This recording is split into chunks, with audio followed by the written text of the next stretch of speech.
Éphésiens chapitre 4, versets 10 à 11, il est écrit: celui qui est descendu, c'est le même qui est monté au-dessus de tous les cieux pour accomplir toutes choses. Il a donné les uns comme apôtres, les autres comme prophètes, les autres comme évangélistes, les autres comme pasteurs et docteurs, pour le perfectionnement des saints, en vue de l'œuvre du ministère et de l'édification du corps de Christ. Bonjour et bienvenue. J'espère que vous allez bien. Les 5 ministères de la Nouvelle Alliance sont indispensables, mais le ministère prophétique est particulier. Installez-vous, ça commence maintenant. Le ministère apostolique symbolise l'autorité, l'expansion du royaume et les fondements de l'Église. Le ministère d'évangéliste se concentre sur l'Évangile et les enseignements de la Nouvelle Alliance. Il met en lumière le ministère de Jésus et l'amour de Dieu. Le ministère pastoral a pour mission l'encadrement et la formation des ouvriers. Il est aussi le symbole du bon berger et de ses brebis. Le ministère de docteur traite de la doctrine de Christ et le ministère prophétique traite des mystères de Dieu et des mystères de la spiritualité, ce qui le rend particulier. Vous remarquerez aussi que ces 4 ministères, apôtres, évangélistes, pasteurs et docteurs, sont nés de la Nouvelle Alliance, sauf le ministère prophétique qui existait déjà depuis l'Ancienne Alliance. Le ministère prophétique joue un rôle capital dans l'expansion du royaume et pour l'Église. C'est une fonction redoutable dans le domaine de la spiritualité. Et c'est justement la raison pour laquelle le diable a infiltré cette élite par ceux que la Bible appelle les faux prophètes. Dans le livre de 2 Corinthiens, chapitre 11 au verset 13, la Bible parle des faux apôtres. Dans le livre de 2 Pierre 2 verset 1, la Bible parle des faux docteurs. Par contre, il existe plus de 30 versets, 32 pour être plus précis, qui parlent des faux prophètes.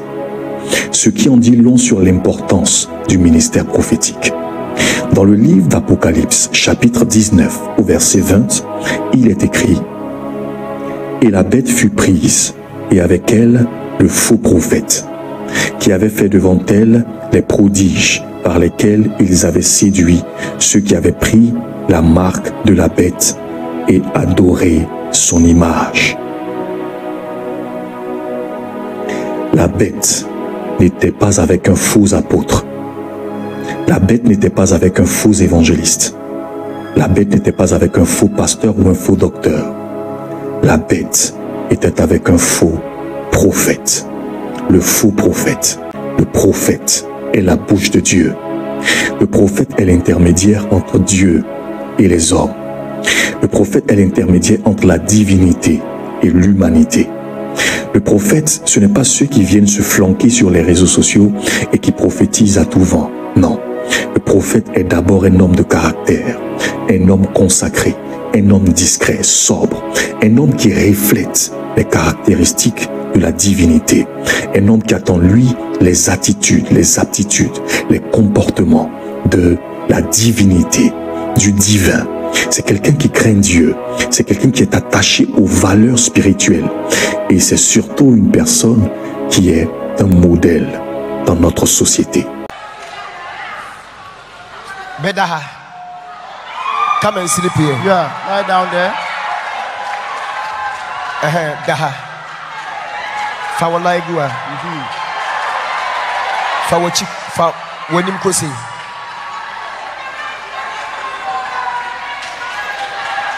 Fa wenim kosi.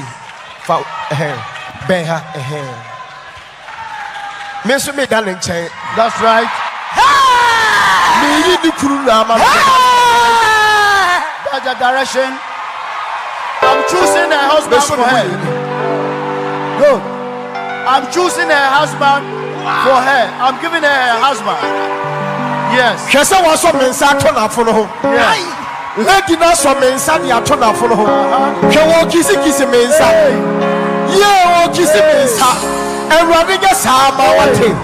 Everybody get bema papa sister. Kesa wo kisi mensa. Yeah, she's kissing my hand. Yeah. The lady is kissing my hand. Voici comment certaines personnes que vous appelez prophètes prient pour qu'une femme se marie. Et ça, c'est en public. N'imaginons même pas ce qui se fait en privé. Beaucoup de chrétiens de nos jours font l'amalgame entre la spiritualité et le sensationnel. Ils font l'amalgame entre l'onction et les émotions, entre la manipulation et les instructions divines. Frères et sœurs, ouvrez les yeux, soyez vigilants. Ouvrez les yeux, parce qu'il s'agit de vos âmes. Vos guides spirituels sont les gardiens de vos âmes, raison pour laquelle vous ne devez pas confier vos âmes à n'importe qui. Ayez du discernement et soyez vigilants, parce que les loups ravisseurs sont entrés dans la bergerie.